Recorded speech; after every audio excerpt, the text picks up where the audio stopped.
नमस्कार मित्रांनो. असं म्हणतात की एक चांगली बाई माणसाला यशस्वी बनवू शकते आणि एक खराब बाई त्याच्या आयुष्याची पूर्णपणे वाट लावू शकते. आता यातलं कोणाला निवडायचं हे तुम्हीच ठरवा. आणि ज्यांचं अजून लग्न झालेलं नाही, त्यांनी व्यक्ती निवडताना 100 वेळा विचार करा. आजची घटना ऐकल्यानंतर तुमचा मानवी नात्यांवरून विश्वास उडेल. रागाच्या आणि वासनेच्या भरात माणूस कोणत्या थराला जाऊ शकतो याचे हे जिवंत उदाहरण आहे. तारीख होती 27 नोव्हेंबर 2025. थंडीचे दिवस होते.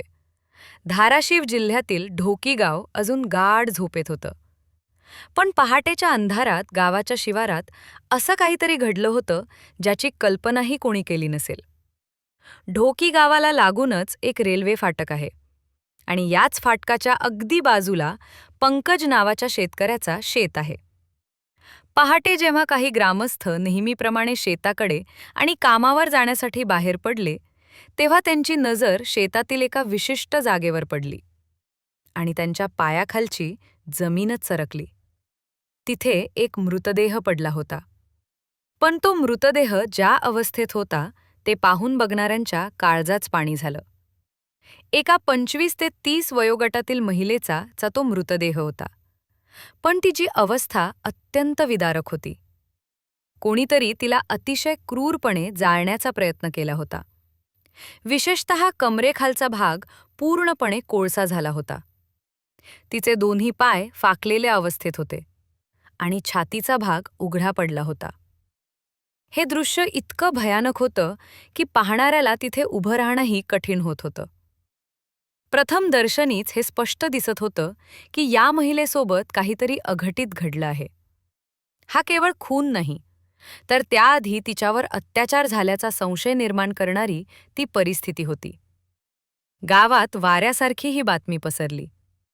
लोक मिळेल त्या वाहनाने घटनास्थळी धाव घेऊ लागले. बघता बघता तिथे लोकांचा मोठा जमाव जमला. प्रत्येकजण हळहळ व्यक्त करत होता. कोण असेल ही दुर्दैवी महिला? तिच्यासोबत इतकं क्रूर कृत्य कोणी केलं असेल? असे प्रश्न प्रत्येकाच्या मनात होते. पोलीस पाटलांनी ताबडतोब याची माहिती ढोकी पोलीस ठाण्याला दिली. ही माहिती मिळताच पोलीस निरीक्षक आणि त्यांची टीम तातडीने घटनास्थळी दाखल झाली. पोलिसांनाही घटनास्थळावरील तो विभत्स प्रकार पाहून धक्का बसला. शरीराचा बराचसा भाग जळाल्यामुळे त्या महिलेची ओळख पटवणं हे पोलिसांसमोर पहिलं आणि सर्वात मोठं आव्हान होतं. मित्रांनो, गुन्हा घडला होता, पण पुरावा काहीच दिसत नव्हता. पोलिसांनी आजूबाजूच्या परिसराची कसून तपासणी केली.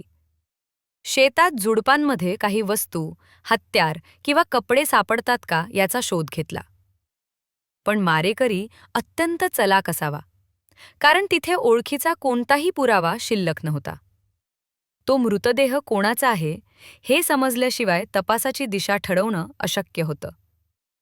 पोलिसांनी पंचनामा करून मृतदेह शवविच्छेदनासाठी म्हणजेच पीएमला रुग्णालयात पाठवला. आता पोलिसांसमोर प्रश्न होता की मारेकऱ्यापर्यंत पोहोचायचं कसं? ढोकी पोलिसांनी आपले खबरी आणि तांत्रिक तपासाची चक्रे फिरवायला सुरुवात केली. आजकाल गुन्ह्यांच्या तपासात सीसीटीव्ही हा पोलिसांचा तिसरा डोळा ठरतो. पोलिसांनी त्या परिसरातील आणि हायवेवरची सीसीटीव्ही फुटेज तपासायला सुरुवात केली आणि इथेच पोलिसांना यशाचा पहिला किरण दिसला. रस्त्यावरच्या एका कॅमेऱ्यात एक संशयास्पद हालचाल टिपली गेली होती. एका 4 चाकी गाडीची ये-जा आणि त्यातील व्यक्तीच्या हालचाली पोलिसांच्या संशयाचा घेरात आल्या. पोलिसांनी त्या फुटेजच्या आधारे त्या गाडीचा आणि त्यातील व्यक्तीचा शोध घेण्यासाठी एकीकडे फिल्डिंग लावली, तर दुसरीकडे त्या दुर्दैवी महिलेची ओळख पटवण्यासाठी तिचे अर्धवट जळालेल्या अवस्थेतील फोटो राज्यातील इतर पोलीस ठाण्यांना पाठवले. कुठे अशी महिला बेपत्ता असल्याची नोंद आहे का याची विचारपूस सुरू झाली. असं म्हणतात की गुन्हेगार कितीही हुशार असला तरी तो एखादी चूक करतोच. इकडे पोलिसांनी सीसीटीव्हीच्या आधारे संशयिताला ताब्यात घेण्याची तयारी केली आणि योगायोगानेच त्याच वेळी एका पोलीस ठाण्यात मिसिंग म्हणजेच बेपत्ता तक्रारीचा संदर्भ जुळला. पुण्यातील वाकर पोलीस ठाण्यात एका महिलेच्या बेपत्ता होण्याची तक्रार दाखल होती. जेव्हा पोलिसांनी पडताळणी केली तेव्हा ती मृत महिला पुण्यातील सीमा असल्याचे निष्पन्न झाले. पण इथे पोलिसांना कोड पडलं. सीमा ही पुण्यात राहणारी आणि तिचा मृतदेह सापडला धाराशिवच्या ढोकी गावात. या 2 ठिकाणांमध्ये शेकडो किलोमीटरचं अंतर आहे. ती इथे कशी आली आणि तिला इथे आणणारा तो नराधम कोण होता? जेव्हा पोलिसांनी सीसीटीव्हीमध्ये दिसणाऱ्या त्या संशयित व्यक्तीला ताब्यात घेतलं तेव्हा त्याच्या चौकशीतून जी घटना बाहेर आली ती अंगावर शहारे आणणारी होती. तो आरोपी होता लातूरचा विक्रम. आता आपण या घटनेच्या मुळाशी जाऊया. नेमकं हे प्रकरण काय होतं? सीमा ही मूळची पुण्याच्या वाकड भागात राहणारी. तिचा सुखी संसार सुरू होता. तिला 2 मुलंही होती. काही वर्षांपूर्वी तिची ओळख लातूरच्या विक्रमसोबत झाली. सुरुवातीला साधी ओळख होती. नंतर फोनवर बोलणं सुरू झालं. या संवादातून मैत्री आणि मैत्रीतून कधी चोळाचोळी चालू झाली हे दोघांनाही कळालं नाही. दोघांचंही लग्न झालेलं होतं. तरीही ते शरीर सुखासाठी एकमेकांच्या प्रेमात आकंठ बुडाले होते. अनैतिक शरीर संबंधाचा हा खेळ अनेक महिने सुरू होता. विक्रमला सीमाची सवय झाली होती. त्याला वाटायचं की सीमा आपल्या आयुष्यात खूप महत्त्वाचा बदल घडवेल. पण काळ कोणासाठी थांबत नाही. जसा वेळ पुढे सरकला तसा सीमाला आपल्या वागण्याची जाणीव होऊ लागली. तिला आपल्या मुलांची, पतीची आणि संसाराची काळजी वाटू लागली. ज्या आवडीने तिने विक्रमसोबत संबंध जोडले होते, आता तेच संबंध तिला नकोसे झाले होते. सीमा हळूहळू विक्रमपासून दूर जाऊ लागली. तिने त्याचे फोन उचलणं कमी केलं. भेटणं टाळायला सुरुवात केली. विक्रमला मात्र तिची चटक लागली होती. त्याला सीमाचा सहवास हवा होता. माझ्याकडून जे हवं होतं ते मिळवलं आणि आता मला टाळतेस असा संशय विक्रमच्या मनात बळवावू लागला. त्याच प्रेम आता द्वेषात आणि संशयात बदलू लागलं होतं. विक्रम वारंवार सीमाला भेटण्यासाठी दबाव टाकत होता. पण सीमा प्रत्येक वेळी काहीतरी कारण सांगून त्याला नकार देत होती. आता बास झालं, आपण हे थांबूया, असं तिने त्याला स्पष्ट सांगितलं होतं. विक्रमचा पुरुषी अहंकार दुखावला गेला होता. तू जर माझी झाली नाहीस तर मी तुला कोणाचीच होऊ देणार नाही, अशा विकृत विचाराने त्याच्या मनात घर केलं. एखाद्या तडफडणाऱ्या माशाप्रमाणे त्याची अवस्था झाली होती. आणि अखेर त्याने सीमाला कायमच संपवण्याचा एक भयानक कट रचला. घटना आहे 19 नोव्हेंबर 2025ची. सकाळी नेहमीप्रमाणे सीमा आपल्या मुलांना शाळेत सोडण्यासाठी घराबाहेर पडली. मुलांना शाळेत सोडून ती परतत असतानाच विक्रम त्याच्या वॅगनर गाडीतून तिथे हजर झाला. त्याने सीमाला अडवलं. मला तुझ्याशी फक्त एकदाच महत्त्वाचं बोलायचंय, गाडीत बस, असं म्हणून त्याने तिला जबरदस्तीने गाडीत बसवलं. त्यानंतर विक्रमनं गाडी पुण्याच्या बाहेर काढली. सीमा सतत त्याला विनवण्या करत होती, मला घरी जाऊ दे, माझा संसार आहे. पण विक्रमच्या डोक्यात रागाच भूतस्वार होतं. सीमा आता आपल्याला भाव देत नाही, ती आपल्याला सोडून जाणार हे त्याला सहन होत नव्हतं. रागाच्या भरात त्याने तिला पळवून नेलं. इकडे सीमा घरी परतली नाही म्हणून तिचे पती आणि नातेवाईक चिंतेत पडले.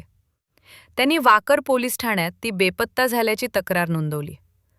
सोन्यासारखा संसार सोडून ती का गेली हे घरच्यांना समजत नव्हतं. 19 नोव्हेंबर ते 27 नोव्हेंबर असे तब्बल 7-8 दिवस विक्रम सीमाला घेऊन फिरत होता. या काळात त्याने तिला मनवण्याचा प्रयत्न केला. पण सीमा आपल्या निर्णयावर ठाम होती. तिला तिचा संसार मोडायचा नव्हता. अखेर विक्रमनं ठरवलं की आता हिला जिवंत ठेवून काही फायदा नाही. 26 नोव्हेंबरच्या रात्री विक्रम सीमाला घेऊन लातूरच्या दिशेनं निघाला. गाडी धाराशिव जिल्ह्यातील ढोकी गावाजवळ आली तेव्हा मध्यरात्र उलटून गेली होती. एका निर्जन ठिकाणी त्याने गाडी थांबवली आणि तिथेच रागाच्या भरात त्याने सीमाचा गळा आवळून खून केला. फक्त खून करून तो थांबला नाही, तर पोलिसांची दिशाभूल करण्यासाठी त्याने एक बनाव रचला. त्याने सीमाचा मृतदेह शेतात अशा अवस्थेत ठेवला की पाहणाऱ्याला वाटावं की तिच्यावर अनेक जणांनी बलात्कार केला आहे. तिचे पाय फाकवले, कपडे अस्ताव्यस्त केले. आपली आणि तिची ओळख पटू नये म्हणून त्याने गाडीतून पेट्रोल काढलं आणि तिच्या मृतदेहावर ओतलं. गाडी ओढली आणि त्या जीवाला आगीच्या हातात देऊन तो तिथून पडून गेला. पण त्याला माहीत नव्हतं की कायद्याचे हात खूप लांब असतात. पोलिसांनी सीसीटीव्ही फुटेज ट्रॅक करत विक्रमच्या वॅगनर गाडीचा नंबर मिळवला आणि त्याला बेड्या ठोकल्या. चौकशीत त्याने आपल्या गुन्ह्याची कबुली दिली. एका क्षणिक सुखासाठी आणि अनैतिक संबंधांच्या मोहापायी 2 संसार उद्ध्वस्त झाले. सीमाने जीव गमावला आणि विक्रमला आता तुरुंगाची हवा खावी लागणार आहे. मित्रांनो, ही घटना आपल्याला शिकवून जाते की क्षणिक मोह आणि रागाच्या भरात घेतलेले निर्णय आयुष्याची राखोरांगोळी करतात आणि अनैतिक संबंधांचे परिणाम नेहमीच भयानक असतात. तुम्हाला या घटनेबद्दल काय वाटतं? कॉमेंटमध्ये नक्की सांगा. धन्यवाद.